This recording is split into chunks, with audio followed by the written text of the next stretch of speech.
తెలంగాణలో కాంగ్రెస్ ప్రజాప్రభుత్వం అధికారంలోకి వచ్చి సంవత్సరం పూర్తయిన సందర్భంగా రాష్ట్ర వికారాబాద్ జిల్లా ప్రాంత ప్రజలకు శుభాకాంక్షలు తెలిపారు అసెంబ్లీ స్పీకర్ వికారాబాద్ శాసనసభ్యులు గడ్డం ప్రసాద్ కుమార్.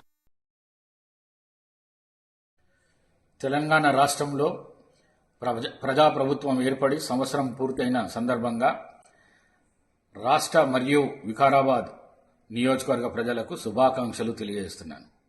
మీ ఆశీస్సులు ఆశీర్వాదంతో ఏడాది క్రితం జరిగిన శాసనసభ ఎన్నికల్లో వికారాబాద్ నియోజకవర్గం నుండి ఎమ్మెల్యేగా విజయాన్ని అందించారు. రాష్ట్ర ముఖ్యమంత్రి శ్రీ రేవంత్ రెడ్డి గారి ఆలోచన మేరకు అన్ని పార్టీల మద్దతుతో రాష్ట్ర అత్యున్నత పదవి అయిన అసెంబ్లీ స్పీకర్గా ఏకగ్రీవంగా ఎన్నికై సమర్థవంతంగా పదవి బాధ్యతలు నిర్వహిస్తున్నాను. ఇదంతా మీ ఆశీర్వాదం. ఢిల్లీకి రాజైనా అమ్మకు కొడుకే. నేను ఎంత పెద్ద పదవిలో ఉన్నా నా ఆత్మ, నా శ్వాస వికారాబాద్ ప్రజలే. నా ప్రాంత ప్రజల కోసము సేవ చేయడమే నా ఆశయం. రాష్ట్ర ముఖ్యమంత్రి శ్రీ రేవంత్ రెడ్డి గారి నాయకత్వంలోని ప్రజాప్రభుత్వము అద్భుతంగా పనిచేస్తుంది.